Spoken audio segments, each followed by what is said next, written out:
سر due reams کہتے ہیں کہ 5 چیزیں خریدنا بند کر دیں تو آپ امیر ہو جائیں گے۔ نمبر 1، قرض لے کر کار گاڑی یا کوئی بھی ایسی گاڑی خریدنا، کیونکہ یہ آپ کو دو دھاری نقصان دیتا ہے۔ میں اسے ایسے سمجھاتا ہوں کہ ایک طرف آپ قرض لیتے ہیں اور اس پر سود دیتے ہیں، دوسری طرف گاڑی کی مینٹیننس پر خرچ آتا ہے۔ یہ تو دوہرا عذاب ہو گیا۔ جیسے ایک موم بتی کو دونوں طرف سے آگ لگا دیں تو جو پوری رات جلنی تھی وہ 1 گھنٹہ بھی نہیں چلے گی۔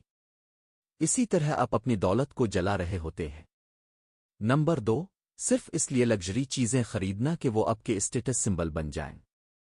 اگر آپ کے پاس کھانے کو کچھ نہیں اور آپ محض لوگوں کو دکھانے کے لیے مہنگی چیزیں لے رہے ہیں تو یہ غلط ہے۔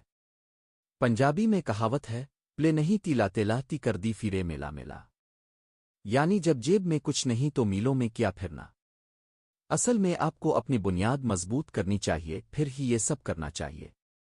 نمبر 3، چھٹیاں گزارنے کے لیے لمبے عرصے کے لیے گھر کرائے پر لینا یا دوسرا گھر خرید لینا۔ مڈل کلاس لوگ اکثر ایلیٹ کلاس کی نقل میں ایسا کرتے ہیں۔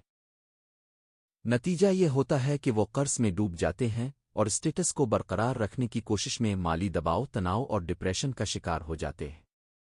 گھر میں بھی جھگڑے اور مسائل پیدا ہو جاتے ہیں کیونکہ فنانشل مینجمنٹ نہیں ہو پاتی۔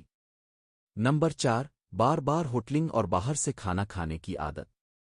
دوستوں کے ساتھ پارٹیز تو خوشی دیتی ہیں، لیکن جب مشکل وقت آتا ہے تو آپ اکیلے ہی سہتے ہیں۔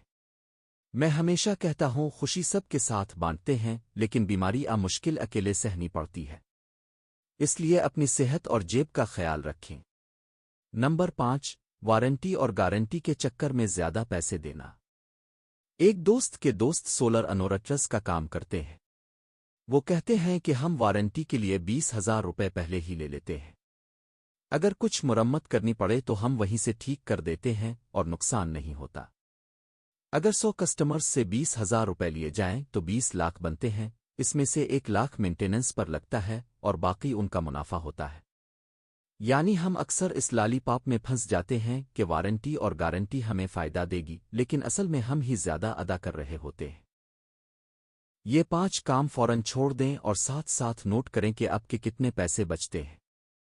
اگر آپ کے پاس پیسہ نہیں بچ رہا تو ان میں سے کوئی ایک بھی کام کر رہے ہیں تو اسے فوراً چھوڑیں اور آگے بڑھیں۔ بغیر پلاننگ کے آپ ترقی نہیں کر سکتے۔